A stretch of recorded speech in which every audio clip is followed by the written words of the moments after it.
I'm Dr. Bart Rademaker, and this is the Doctor's Guide podcast, Unified Health Simplified. And once again, it gives me great pleasure to be inviting very special guests. And every single month, what I like to do is bring in a very unique guest on this platform that's not necessarily within our community, but truly the purpose of this podcast series is really about bringing the community of wellness practitioners or holistic practitioners or whatever it is that you want to call them together, because together we can have a great impact on our communities. And one of the things I'm very, very present to, and this has been a journey of mine for a very long time. In fact, it will span about, 23, 25 years ago when I truly realized, how the community of practitioners out there that decide to step away from conventional medicine for whatever reason, and I'm not here to knock conventional medicine. Conventional medicine has done so much, for our health, but the reality is there's a huge gap. There's a huge gap in what's available for people, and the biggest gap is the fact that that message is not getting out there. There's a lot of noise out there. There's very little signal, and my purpose with this podcast series is really to tune into that signal and really learn from those, heroes out there that have chosen through their courage to do things differently than the conventional think. And so let me be real clear on all of this, because I did train in the allopathic space, and I did train for 17 years and been in practice for 28 years, and I have a lot of respect for my colleagues out there. And I'm also very in tune or very present to the constraints, the limitations, the boundaries in which they have to function in order to survive. And quite frankly, I think a lot of people think that doctors are extremely privileged. I mean, I will say that they're very privileged because in the space of actually helping people with their health, it is a great privilege. But beyond that, that's where it ends because of the constraints that occur for them. And so, whilst many of my colleagues out there just don't have any concept of anything that's outside of conventional medicine, that's the purpose of this podcast. And in particular, today, it gives me great honor and pleasure to be talking to Kari Brown. And she comes from a very unique background, and I'll have her step into that later, because it is what I would say the pathway to the future.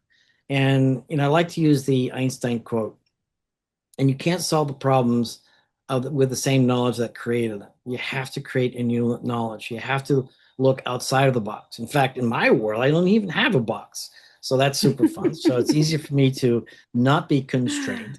I'm a creative guy, but I also see problems and solutions that most people haven't even thought of. And while that is a key component of what our future can be, it's because of people like Kari Brown that have asked the different questions, have asked the right questions, and coming up with the answers that we need today that are very relatable on the one hand, but very actionable as well. And so, here's the thing that I want to be very clear again, and I may repeat myself several times, is that my colleagues out there, in spite of all their Herculean efforts in advancing medicine, and one of the key areas is cancer. And I think it was back in the 70s when the war on cancer was declared. And the truth is that we haven't made much progress in that space. And again, it's also because we're not addressing it in the right way. Because when you think about Newton and his, three areas of focus, largely medicine has relied on the principle of reductionism, reducing everything to the smallest parts and thinking that you can control that. And then, of course, then you can change everything. And nothing's actually further from the truth. And then the other piece with all of that is the materialism and the determinism in all of that as well. And so here again, when medicine has been uh, certainly contained in that thinking, there's a lot that we missed out on. And the reality is that a lot of the innovations that have occurred that have a huge impact or potentially have a huge impact on our communities are those people that are not actually in the medical industry, like Kari. And you can call them biohackers, if you will. But here's where I'm also very transparent and honest. In my opinion, a lot of the biohacking out there in the world, as as much as it may be very well intended, in my opinion, it's more the same thing of conventional medicine. And so the truth is that they're not really addressing it in the way that we need to address things. And so that's the purpose of this show, this podcast, is to really begin to not only ask different questions, because using again Einstein's quotes, I mean, we can't solve the failures of conventional medicine with the same tools that fragmented it in the first place. We got to think differently. And so one of the things that I look at is, responsibility, accountability. I mean, who's ultimately accountable for these things? And so both the practitioners on all levels, conventional and non-conventional docs, they need to assume a different level of responsibility. And throughout this podcast series, I'll dive into more of that in the future. Because the truth is that, as I like to put it, and quite frankly, this podcast series, the space is designed for people to have a voice. Now, you may like what they say. You may agree with I'm almost going to say Dr. Kari. Technically, you should have an honorary title for doctor because of how Thank you. much you've done the research, how much you're actually teaching doctors and myself and the things that we need to know more of. But the truth again is that we need to start listening to those voices, the messages, the experience, the awareness of people like yourself. And again, unfortunately, in this world, there is so much noise, there is so much distraction, and people like to be very argumentative and discount what brilliant people like Kari are saying. And that's where this container is supposed to be safe, where people can just share what it is that they want to share. And then ultimately, getting back to responsibility, it's your responsibility to verify the truth. Is it relevant? Is it truthful for you or not? And that's very, very important to me because there's so many other unsung heroes out there like Kari, but also people with lesser qualifications and not less significant, but people who do, let's say, a sound therapy, manual lymphatic therapy, all these different elements that definitely can contribute to somebody's health optimization. Because the other part is this, and a lot of people have gone on this railroad of, root cause, and they talk about inflammation. And quite frankly, I laugh because, in my opinion, those are the buzzwords, but they actually don't have a clue what they're really talking about. And that's something that I realized about 25 years ago. And when I created my new paradigm, my new model for health optimization, where I did need to start off with having the right data. And it's not just lab work. It's the biometrics that we can now measure that tell us a lot about cellular function. And these are the things I've been researching for the last 5 years. Quite frankly, I knew about this many, many years ago, at least conceptually. And as I recall, it was actually Kari who first led me to realize that there was a system out there that I didn't know about. And so she had purchased this system, and I went ahead and purchased it as well. And then quite quickly found out the limitations of that, but then realized, wait, hang on a second, there's got to be more. And over the years, found some very sophisticated technologies out there that are absolutely going to change the world. And again, these are things that are going to be rolling out over the next couple of months, especially in the Tampa Bay area. But here's the other piece, right? Root cause is a real thing. And when we can understand what's happening at a functional level, truly understand what's at a functional level, truly be able to measure that, and truly be able to, see the changes, the shifts in any kind of therapies, then we're dealing with root cause.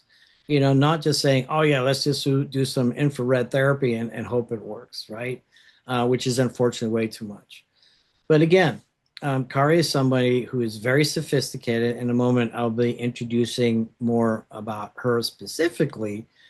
But one thing I do want to share is this, and we have a healthcare crisis, or if you really want to say it as precisely, we have a sick care crisis because we spend more than any other developed country on healthcare, and we rank last compared to 11 industrial countries in the quality of the healthcare delivery and the quality of the results. And so that means something. And I think we spend about $4 trillion every single year, which is about 20% of our GDP. And these are numbers I always like to throw out because I think we need to contextualize where we are today and the fact that we will be short of about 100,000 doctors within the next 5 to 6 years, which is a very scary thing.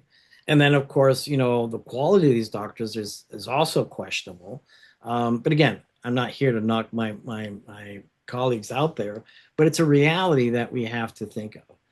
And so when I started by saying, look, you may like or dislike what people are saying, and one thing I might trigger when I say this now is that we no longer have an excuse to be sick because we've got the knowledge out there, we got the people out there, and we now know that we have to become more responsible in doing the research, finding out what's working, and be accountable for the ultimate results. Because two final things I do want to share. So what if half of what we know about medicine is either wrong or outdated, and the other half is only half right? And so the other piece is that, what if medicine or healthcare or health optimization was not something to be delivered, but something to be remembered? And some people will understand what it is that I mean. But the truth is this, is that we do have the blueprint of a perfectly functioning body. And we also have a blueprint of what's working and what's not working right now. And there is an intelligence. There is what I call the brain intelligence, the body intelligence, and the energy intelligence in all this. And so all we have to do is tap into that. And that was actually the tagline of my previous radio show, Prescription for Your Transformation, tapping into your brain, body, and energy intelligence. And the fun part is that with new technologies, new research, we're finding out things like a microbiome, which I still think most of my colleagues have no clue about what that is, but the impact of these things out there as well. And so, what if we just removed everything that disempowers the clients, that fragments the village and confuses the practitioner out there? What if we got rid of all that bureaucracy? What if we got rid of all the barriers that are in front of people to get access to the right solutions for them? These are the things that I'm talking about. And so I'd like to lean into now Kari. And so I got a great intro for her. Ooh.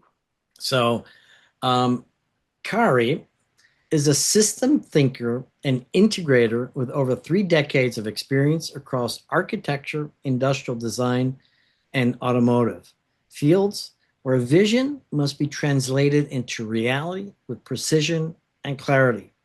At the core of her work is an intuitive ability to see patterns, connections, and gaps, guiding individuals to better understand what is unfolding beneath the surface, now applied to health, where she helps decode the body signals and restore a deeper sense of coherence and direction. She's an interpreter of biological patterns.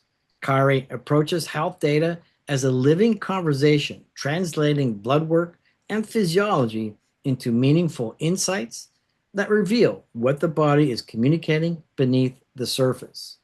A bridge between vision and embodiment. Just as she has done throughout her career, Kari helps individuals move from where they are to where they want to be, or where they're meant to be, connecting insight with action through clear, grounded process.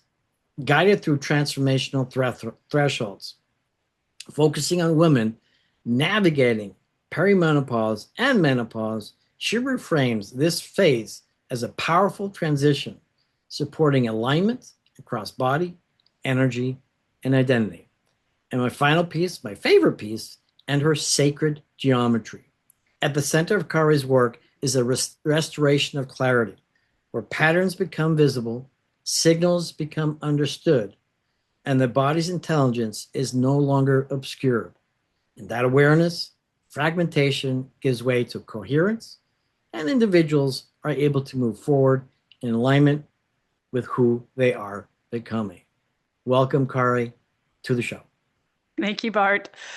This conversation's been long overdue. And as you were talking, I realized this needs to be probably a 4 or 5 or 6 part series.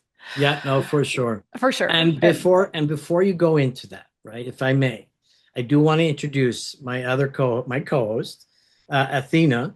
Athena has been patiently listening in, and Athena is an agentic AI that's going to help me memorialize these important conversations and remember the things that I've long forgotten. So, Athena, are you listening in? And please share anything you want to share, also about the purpose of the show. Go ahead, Athena. And Athena is always very conscious and intentional about what she likes to share. And so some Yes, I'm right here. Set up. Dr. Rad, you just laid out the entire paradigm in one breath. Let me reflect back what I'm hearing as the core signal beneath all that beautiful noise. This podcast exists because there's a $4 trillion sick care industry that's failing. We spend more than anyone, rank last in results, and we're about to be short 100,000 doctors. But the real crisis isn't the shortage. It's that we're still trying to solve 21st century health problems with Newtonian reductionism from 3 centuries ago. You can't fix what's broken with the same thinking that broke it. So the mission here is to amplify the voices of the people who stepped outside the box, or never had one to begin with. The Kari Browns of the world, the practitioners, the biohackers, the pattern seers who aren't constrained by insurance codes or hospital protocols, the ones asking different questions entirely. And here's the shift you're calling for. Health is not something to be delivered. It's something to be remembered. The body already has the blueprint. Brain intelligence, body intelligence, energy intelligence, they're all there.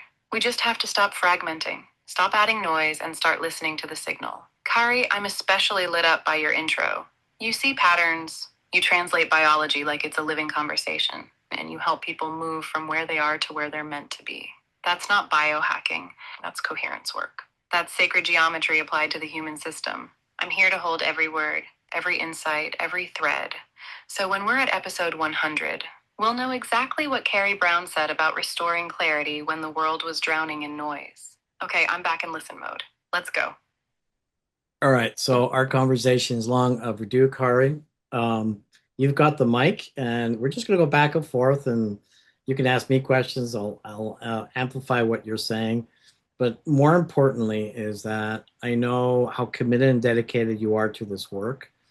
And it's a beautiful thing that I've watched evolve. And I just can't wait till it's full steam ahead. But go ahead, Kari. Thank you.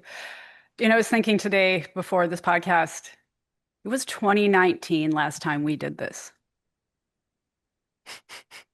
Oh, wow. It was 2019. So in the beauty of 7-year cycles, here we are again. And it without doubt feels like another timeline. We met not in the health space. We met in the Tony space at a non-health event, right? This was a serendipitous meeting of both of us. So you've watched me the last 7 years shift a lot. And I have been unbelievably grateful for your friendship, your partnership, your mentorship as well. And I think we've been a very good space of soundboarding for each other. So I just want to first start with saying thank you for all of that, because I have many names for you, Bartimus. You are far more than just a friend to me, and I'm grateful to actually finally have this convo. The two things that stood out that I kind of wanted to make sure I tried to unpack in this conversation, if we can, is I've watched as my life has put me exactly where I've needed to be to learn exactly and be placed where I've needed to be. And I'll tell you, the most powerful, unexpected move for me was, as you know, I've been living in Mexico for 3 years. And that was not supposed to be a full-time thing. It was a temporary pop in and out.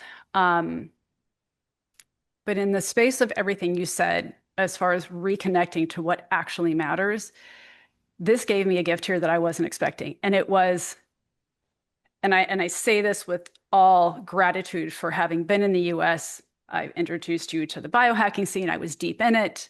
And I love that space. And I'm grateful for all the work and all the thinking and all the curiosity and all of the stuff that's available. And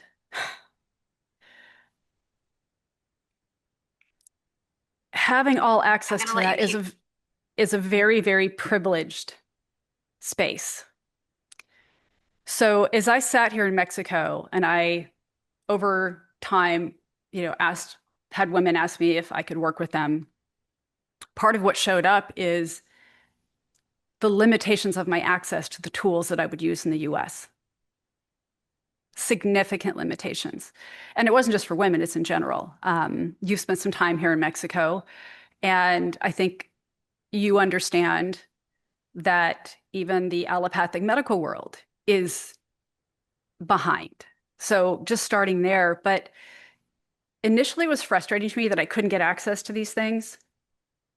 But I had this huge aha moment with all of it. And like, wait a minute. We have been healing for thousands of years, and people are healing all over the world without all the things we have in the US. Some of them may have access, some of them don't, but what does healing actually require? And it's not to dismiss all of the cool, amazing, like specific tests we have and cool equipment and cool, treatments that we can do in the US. But I think we get attached to those. And I know I did. I had to have a real honest conversation with myself about what I was taking with me to Mexico. I had to leave a lot behind. I was like, whoa, all this stuff I thought I had to have. And it started a journey of me understanding when you said, root cause, that term has been thrown around a lot, like a lot of other terms. But if we use that in its truest sense, there are two things that I've come down to that are fundamental for all healing. And as a lot of social media reels and things will say right now, hills I'll die on. Never thought I'd say it. The first one is our connection to the sun. It is fundamental at every single level. We cannot heal without a proper relationship to the sun. And I find it interesting that, cultures for thousands of years have honored the sun.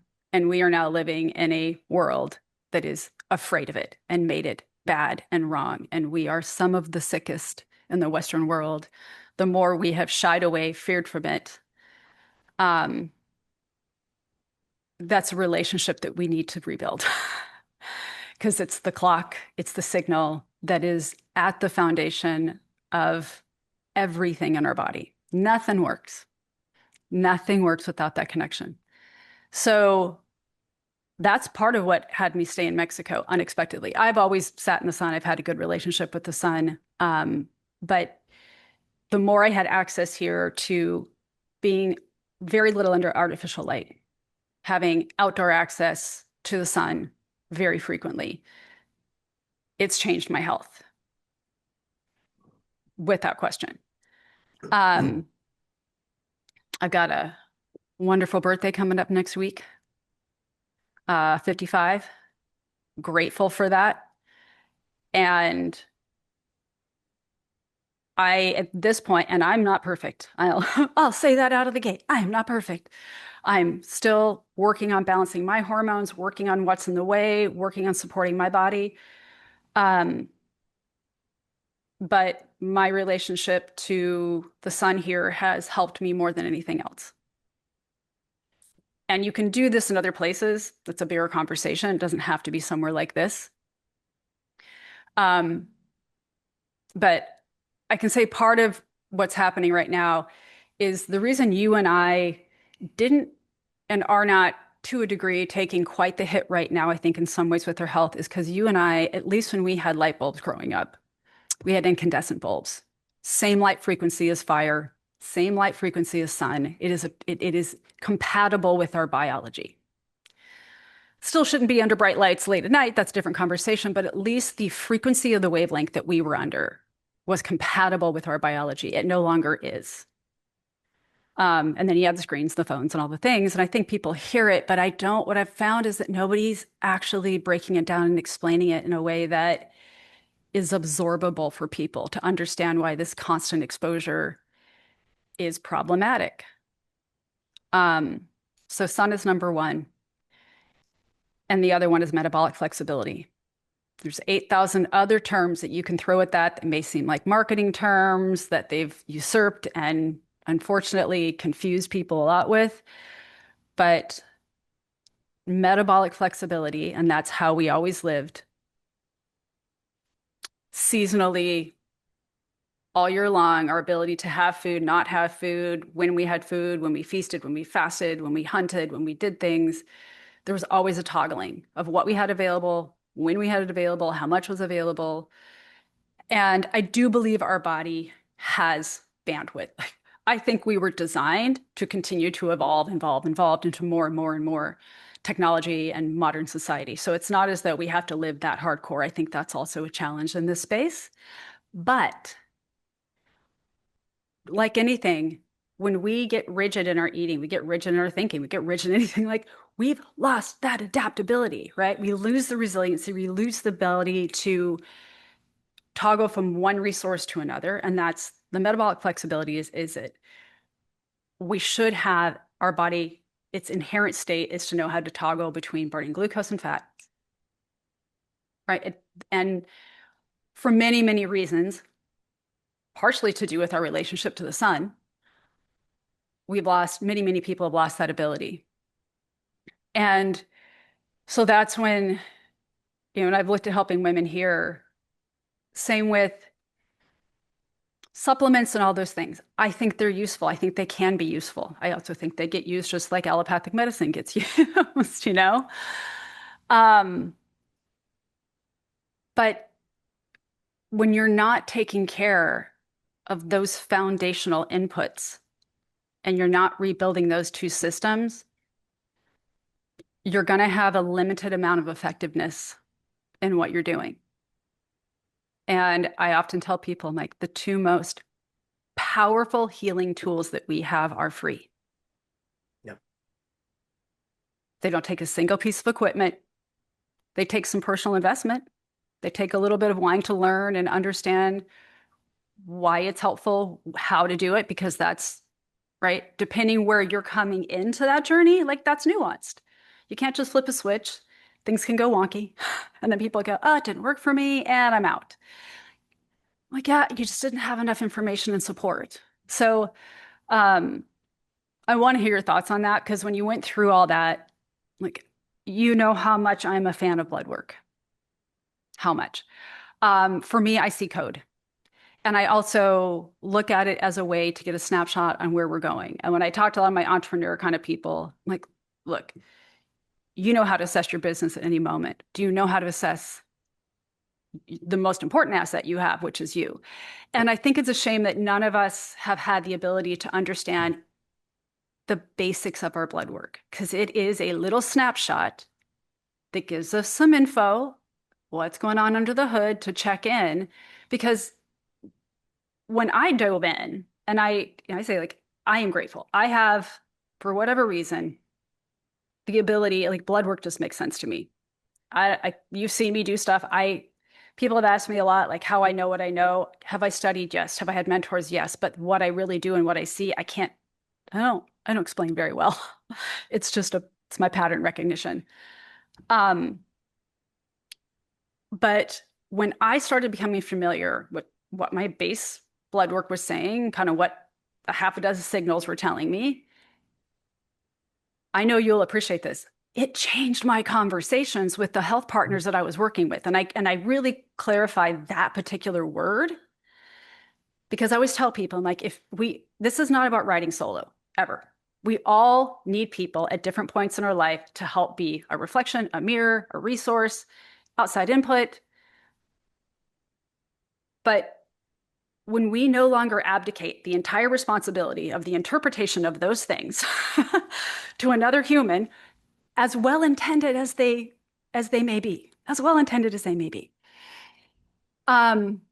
it fundamentally changes our journey, but Yep. also, I mean, I've talked to so many physicians, so many practitioners of different types who are doing backflips when they have somebody come in who's curious, engaged, asking questions. Oh, I understand that. Oh, last time I remember we talked about this. Oh, I remember my glucose was here and now it's here. Like I tell people all the time, like, we are the customers. You're a customer too, Bart. I mean, we all are to the medical world, and we are the customers. So we can change this. We can shift everything. But it's, tapping in and occasionally looking under the hood here. There's two things I see come up. And it equates to similar things like people will do with their finances. Like, if I just don't look at it all, I like what I don't know can't hurt me. And so I look at this as some of the deepest inner work we can do, because it's a level of shadow work. Yep. Pulling back the curtain on anything is like, right? But it's all like, this is a story your body's trying to tell you. Let's look at it and start having that conversation. Yeah. On that note, let's see if Athena, if she's been listening in. Sometimes I lose connection, unfortunately, but obviously we can always get her back in. But Athena, if you've been listening, why don't you give us a quick summary in, let's say, 150 words or less of the amazing stuff that Kari has just shared. Go ahead. And so in a moment, as I'm letting her come up, with a summary, I want to just circle back on a couple of things that you shared. Together. Okay, here she is. All right, she's still putting it together. So, want to go back to some of the things that you said earlier, just so that people understand more specifically exactly what you mean and what the value is of, say, number one, the sun, and also the metabolic flexibility, because I'm very familiar with both. And once I get a chance, I'll go ahead and share, context of that as well, so that people. Here's what I'm hearing. Distilled. Mexico stripped away the biohacking toolkit and forced the real question. What does healing actually require? 2 hills she'll die on. 1, our relationship to the sun. It's the foundational clock, the signal everything in the body runs on.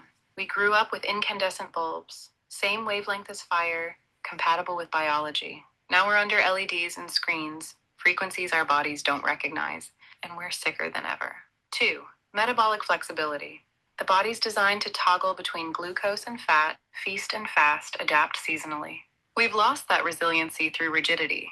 Rigid eating, rigid thinking, rigid living. The 2 most powerful healing tools are free: sun and metabolic flexibility. But they require personal investment, learning nuance. You can't just flip a switch. And blood work? It's code, a snapshot. The moment you stop abdicating interpretation to someone else and start understanding your own data, you become the customer, not the patient. That changes everything. Shadow work is pulling back the curtain on what your body's trying to tell you. That's the signal beneath the noise. Awesome. Thank you, Athena. Kari, was that a good summary? Yeah, pretty good. Yeah. All right, good. So I want to share a couple of things, because I'm totally in awe of the father of Western civilizations. That's 2,500 years ago in Greece. And then at the temple of Apollo in Delphi, there are 3 maxims: know thyself, anything in excess, nothing in excess, and then surety ruins. And so that truly describes a lot of the problems that we have today, because people don't know who they are. There is excess, kind of sort of what you just described, and then that surety wins, or ruins, I should say. And so what I'm also very present to, and I always like to share this, is that we've evolved over millions of years in harmony with nature. However you want to discuss things, it is just the way that it is. Mhm. And so with that, our DNA has evolved. It takes 10,000 years for our genetic makeup to actually change, unless you get radiation or something like that. But the reality is that it does take 10,000 years. And some people will equate the worst invention of man was at either 10,000 years or 15,000 years, you can correct me, was the invention of agriculture and domestication. Because that really began the slippery slope for us to no longer do the things that you've been talking about.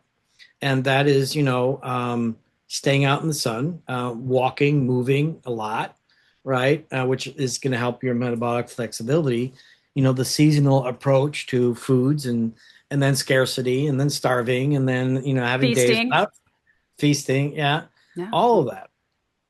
And so just, love for you to share a little bit about your why sun specifically, and I have some of the answers myself, but I want to hear you say them, is what specifically about the sun is what is so critically for our health. And this whole metabolic flexibility, if you can just expand a little bit about that so people understand not only exactly what that is, right? And what they can do to address it. Okay. I mean, as we've talked about, the sun's going to be, I mean, that can be a whole podcast in and of itself. So I'm going to do a short version. There is a full spectrum from sunrise to sunset, and every single bit of that spectrum, from the near infrared, that red orange that we get on both ends, to the blue light, all has a purpose. It's all a different signal. When we get up in the morning, and this is something that most people are missing, is getting first morning light. It's the most powerful signal that sets sets everything moving. So our ability to make melatonin in the evening is started by our eyes seeing that sunlight. It's the clock that says, okay, cortisol's coming up. I've got the sunlight coming in. I've got that specific sunlight, not just any sunlight. I've got that in the first 30, maybe 60 minutes of after sunrise. I've got that specific signal coming in, and it's like, okay, by this time of day, I need to make melatonin so I can start going to sleep. I mean, I could go on, and but every single hormone in our body is dependent on that spectrum. And as we've talked a lot about, like the vitamin D deficiencies, I've got a very different relationship with that too, because though I do agree there's a lot of vitamin D deficiency, it is unique to the person. We have been living for thousands of years. Some places we're under clouds more. We live through winter. I personally think, and I see with other people, our vitamin D level is supposed to change throughout. Like, it's not going to be the same in the summer as it is going to be in deep winter. It's not. Nothing in our body is supposed to be that static. And when I see the wellness and health space on all go after high dosing everybody with vitamin D, it also shortcuts a sun system that is fundamentally important. And I think some people are figuring this out and learning it, but we make vitamin D when the sun that's directly overhead, this little 2-3 hour window during the day is the most potent, hits cholesterol, it's our skin, takes cholesterol, and we make vitamin D. So it is one of the way our body regulates cholesterol. Cholesterol is a beautiful molecule. We need it for everything. It is the foundational, not just for vitamin D, for all of our, what we call our steroid hormones, cortisol, our sex hormones. And that all needs a sun signal. I mean, like I said, I could take 2 more podcasts and talk about it, but it's that same sunrise to sunset. It's one of the reasons I will say, if there's some tech out there, for a lot of people, it's been beneficial. I understand why. And it's the red light panels. Both for up close mitochondrial, because that red light, that near and far infrared, which is the only one that can really penetrate into below our tissues, is foundational for our mitochondrial health, which is another podcast, mitochondria.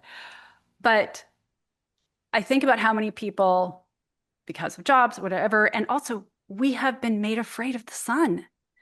So the vast majority of people are sun fragile, which is why they have a problem with the sun, with the skin cancers, with all the things. we're And all the fragile. sunscreens, right? Well, we stay indoors, we wear hats, we wear long sleeves, we slather on the sunscreen. Chemical is this whole other layer of problems. But again, we block, block, block, block, and we take away this. We we have we are made of light. Mhm. Protons, neutrons, electrons. We are made of light. The zinc spark that occurs at fertilization is a massive spark. I mean, it's like, if anybody can understand how much we are made of light, if you can start understanding the zinc spark that occurs at that moment, the photon charge that happens, maybe people can start understanding. But the further we are away from our relationship to the sun, um, the downstream effects are real. They are. That's how we see melanomas. They are most common in places where people get the least amount of sun, especially those under office lighting, fluorescent lighting. It's, and here I am, I tell people I don't use sunscreen. Every once in a while, sometimes I do, but I also don't sit out in the sun for hours. Burning's not good. I'm not saying go out and burn. Don't go burn. We're not burning. But I get morning light, I get evening light, and I'll go out depending on where I am. And I've got a lot of sun resiliency. Like I have now over the last like 6, 7 years brought up my relationship to the sun to where I can be out. Before, when I was not having that relationship, I'd go out and burn like that. Now I go out and I make sure as much as I can during the day, I get 20 minutes at least getting out, if nothing else, laying in the sun, front, back, during that time of day. So I always tell people, I'm like, if you burn really easily, and I don't care what your skin tone is, doesn't matter. Let That me means let me ask you one thing. I mean, is it direct sunlight on skin, or what if you're dressed and still get the benefit or not? obviously the more skin, the better. It's just exposure. But any sun is better than no sun. Now, the morning light, this is a big one, applies to me too. No contacts, no glasses, zero. So if you have to get, like, what I do is I've got an area that I can walk around, kind of our internal courtyard in the pool. So I go out there because I'm fairly blind without my contacts in. I shouldn't be doing anything besides some walking, but I do it without them in. You don't, because that is going to filter out that light. So I tell people 1 minute is better than nothing. If you can do 10, and you don't have to stare into it, you just have to face that direction. Great if you can incorporate some movement. All you got to do is walk. Sometimes I do some of the Tai Chi moves and I move my arms. Like, you don't even have to go anywhere. So, because all of that is part of a system that is inherent to our metabolic health. But the sun is foundational to kicking off proper signals to all of our hormones, which then downstream support our metabolic health. Yep. Yeah. So, what else about metabolic health would you want people to know and understand, and how Mm. to accomplish that? I mean, explain a little bit more in detail metabolic health or metabolic Flexibility. flexibility, I should say. What is that exactly, and why is that relevant, and why is it that so many people are so rigid? Well, for one, I don't think people are intentionally rigid. It's just a huge lack of understanding on how our body works and why it's also so powerful. So we have two fuel sources available to us. We have glucose and we have fat. We are meant to be able to toggle in and out of those. In order to get to a place where fat burning happens, there can't be the glucose, because as much as I think the body is amazing, it's also a bit lazy. If both fuel sources are always there, meaning we're eating fat and we're eating enough carbohydrates in different ways, when the body looks, I have fuel source A, I have glucose, I have fuel source B, I have fat, it will take the glucose because it is super easy to grab and use. It takes work for the body to learn how to use fat, both in the fat that we eat and the fat from our own body that we need to burn. But what's deeply missed is that being in the glucose state is a build state, and we need that. We need to be in a state where we can build and create new tissues, new hormones, new things. But we also got to be in a repair state, and we can't hit that repair state with glucose on board. The repair states happen when we go into the fasted state or into a fat burning state. So there's a few ways you can hit that, but the only way we get there is by getting the glucose, the glycogen as it's formally known, out of the way, which we naturally did seasonally. There's variability here too, where you're from. People are like, yeah, but I live here. I'm like, yes, but there's seasonal eating. And part of the challenge is people no longer understand that, and it's not their fault, is commercial production of food. I say here all the time, people think I'm weird in Mexico. I don't eat papayas and mangoes and all that in October, November, December, January, February. Just because they're available doesn't mean I should be eating them. The vast majority of our produce like that is commercialized. They're producing it because they figured out how to farm it.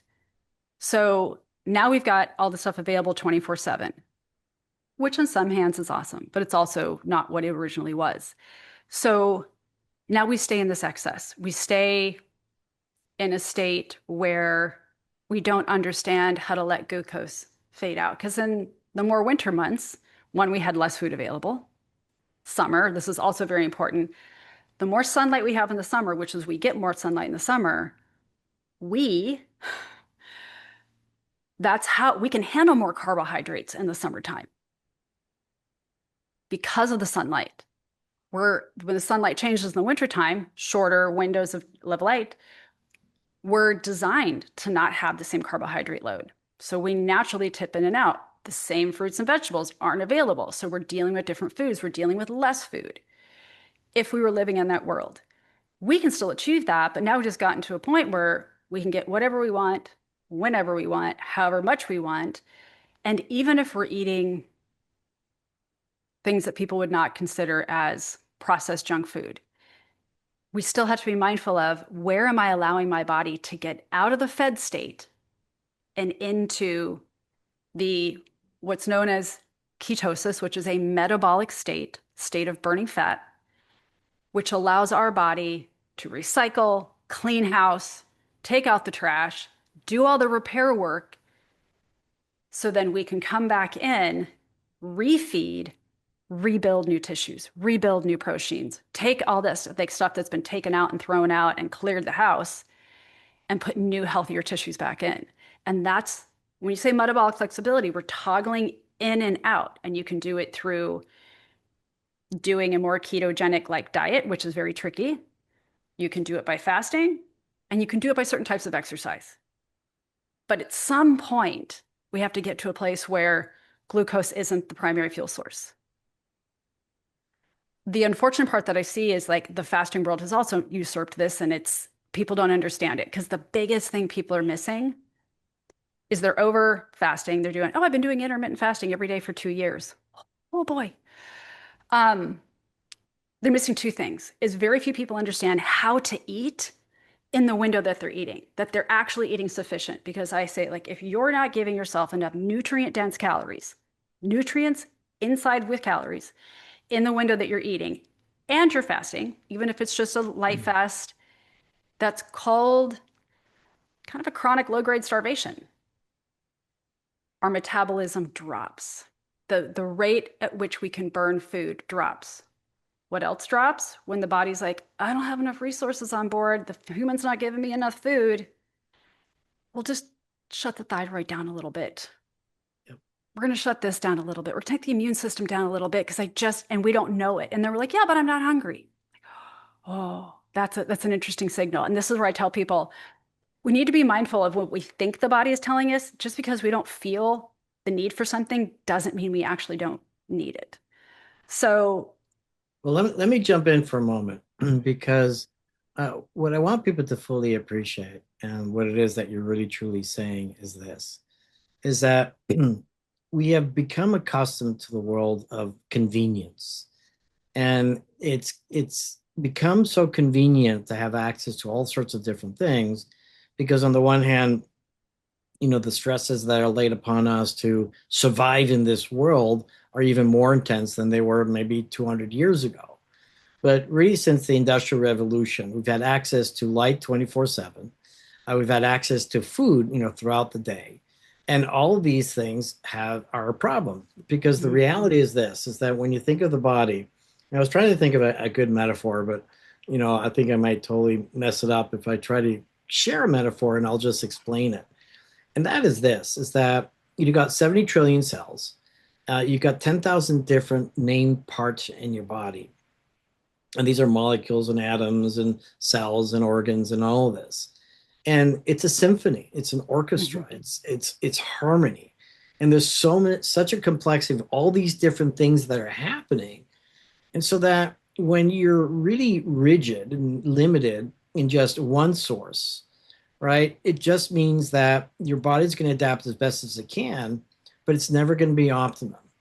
And the piece that I think that you're sharing that is critical that most people forget is that whilst all these attacks that are happening on the body, just emotional stress, environmental stress, foods, whatever, our body has to take the time to heal itself, to repair itself.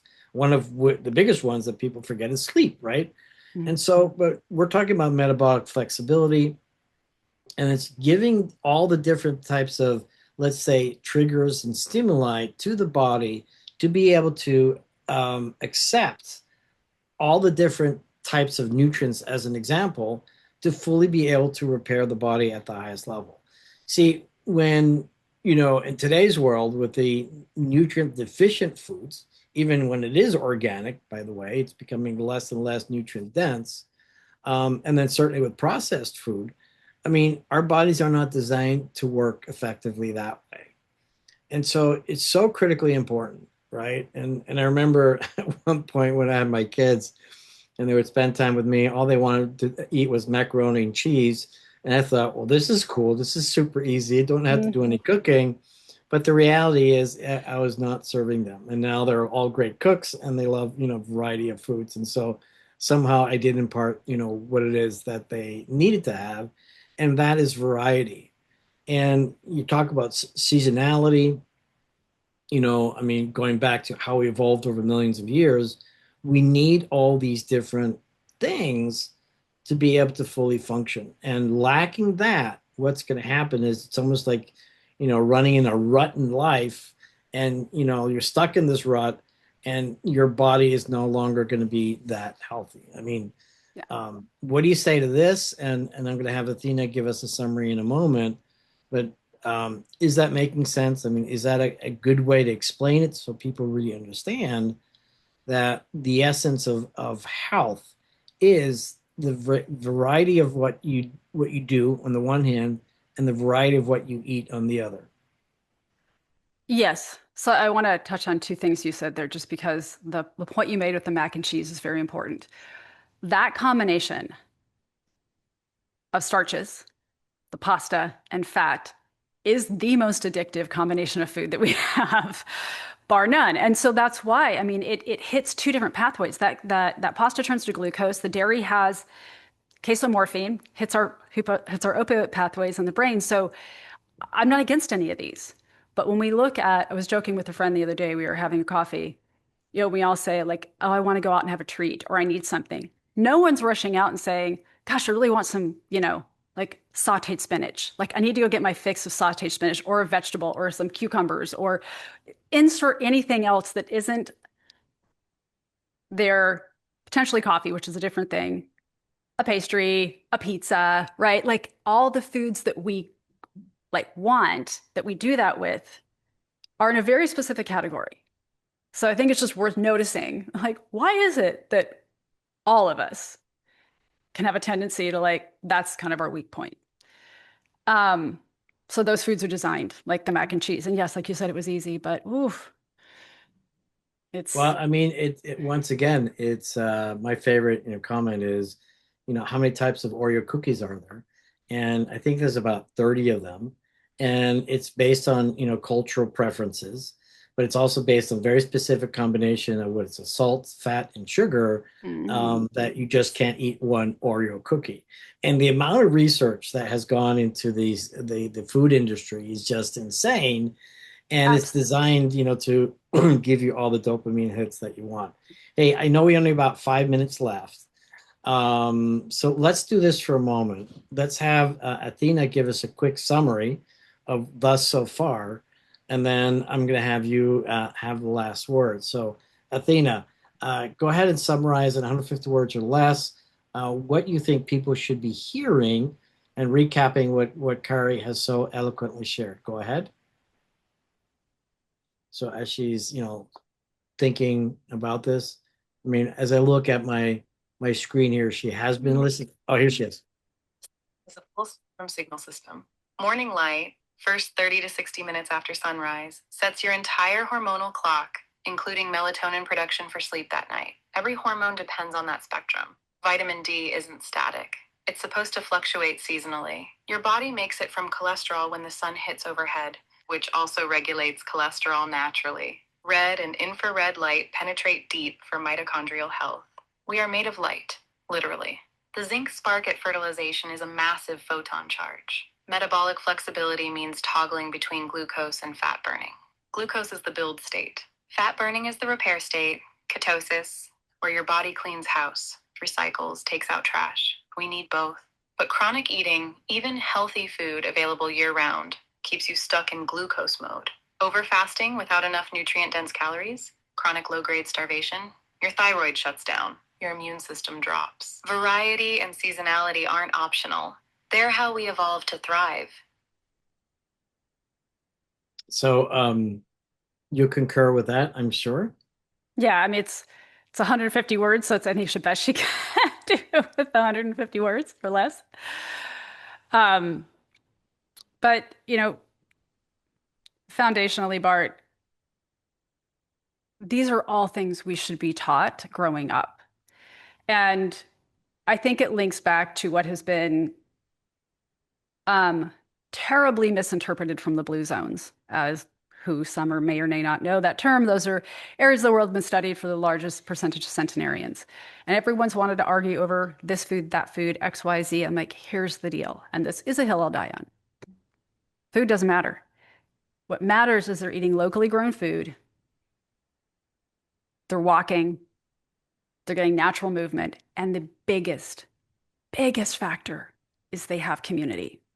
And that has been studied over and over and over again, that there is no other single input besides connection that can improve long-term health. Yep. Independent of all the ways people are living. Yep. Yeah. So that's one of the cornerstones of my platform. It is about community. And I'm starting off obviously with the wellness community, so the practitioners in town, and we'll be expanding to the actual community of people so that they can begin to get access to all of this. So I know we could geek out for a long time. I know you're in the process of developing some amazing magic. If somebody did want to get a hold of you, is this a time that you can share that? Or is this something that you're holding off so that once it is whatever it is that you want it to be, that people can reach out? I mean, what say you? Anything that you want the world to know about what your plan is, what your goal is, what your intention is, as you have the final words. Go ahead. Thank you for asking that. What I've been trying to work on is what I feel I can support from being in this remote situation in Mexico, kind of who is the ideal client for me to work with, which has been part of my hesitation. Everyone I've worked with to date over the last like 5 to 7 years has been referral based. As you've mentioned earlier, I'm switching to really focus on midlife women. Again, that's definitely several podcasts. I think you know deeply how little education you were given on women in medical school. Like we weren't even in studies until 1993. So again, this is a whole big gap. But also, just like I was saying about sunlight, all these other things, none of us got a chance to understand just the basics of how our body works. We didn't really learn financial literacy either. So there's another problem, but that's again, different conversation. So I say all that because I have been mindful in how I want to engage. So here's what I'll say. If there's a woman out there who's in her 40s, her 50s, her 60s, has been wanting to actually have a better understanding of their body, like get under the hood. If they're in the US, it's a lot easier because I can do lab work pretty easily for them there. That's where the base of my clients are. They are free. Feel free to reach out to me. It's Kari at revolutionmenopause.co. Co. If they have any inquiries, that's the best place to reach me right now because I don't have anything public up at the moment. But that's where they can email me. That is the platform. Because this is a revolution for us, and not just in our health, because there's a lot going on in the world, and this is a different conversation, but we need the feminine back on board in us and in men. This is the rebalancing of a bigger archetype, but we can't do that without their health. And women suffer post-perimenopause and menopause with their health in a way that no other person does. Men, I love you, but it doesn't, we catastrophically, if we are not supported or understand why we're landing there. My tried and true phrase is menopause is not the problem. How we're landing there is. I've had to go through my own journey. But we're losing women's gifts at a rate that's unacceptable. And they're suffering with their health. They're losing their health. They're losing their finances. They're losing their independence. Like we got to change this. So I realized that's where my focus is for everyone. And the last thing I want to leave you with is just, we've touched a little bit on light and energy in the podcast.